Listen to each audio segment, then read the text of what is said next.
এবং উদযাপন কমিটির সভাপতি, লায়ন্স ক্লাব অফ প্রগ্রেসিভ ওয়েস্টের সম্মানিত ফাউন্ডার আদর্শ বড়ুয়া, উপস্থিত সম্মানিত অতিথিবৃন্দ, প্রত্যেকে আমি শ্রদ্ধা জ্ঞাপন করছি।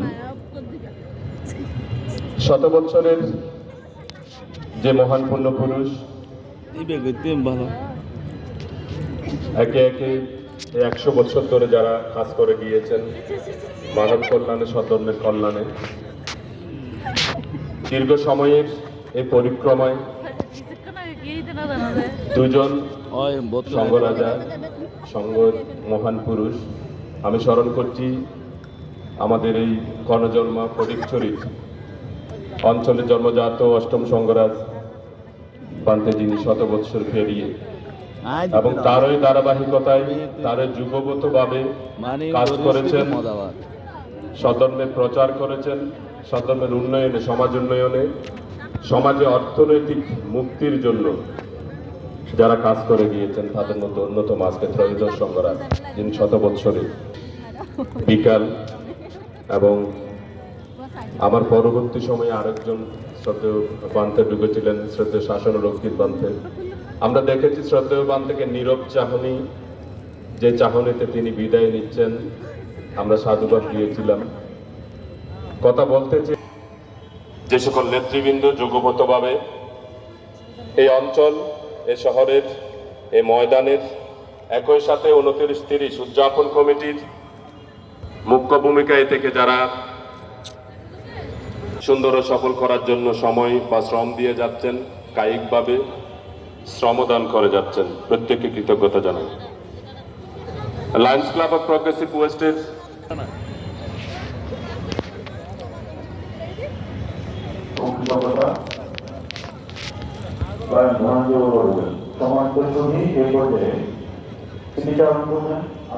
সম্মানিত আলোচক অধ্যক্ষ ডক্টর বিশ্বজিৎ বড়ুয়া, প্রত্যক্ষ কারবারি সরকারি কলেজ ও সাংগঠনিক সম্পাদক বাংলাদেশ বৌদ্ধ ভিত্তি পর্যায় সংঘ, সম্মানিত শুনি এ পর্যায়ে শ্রীচরণ করছেন অধ্যক্ষ ডক্টর সুব্রত বড়ুয়া।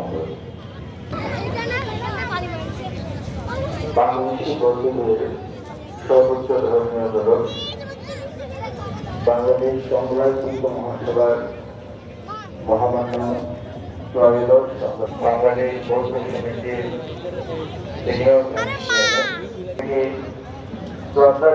এখানে একজন বলেছেন বিনয় কাকে বলে, বিনয় কি এই জিনিসটা বর্তমান সময়ে যারা কোথায় যাচ্ছ তাদের করে দেখি একজন বৌদ্ধভিক্ষু দৃষ্টি কতটুকু তারা তিনি সবার সাথে ওরা ঠিক ততটুকুর মধ্যে তিনি যে প্রশাসনে যে জীবন করতেন, সেই জীবন অভিযানটা তিনি করে গিয়েছেন পাহাড়ি।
Tata, bye bye.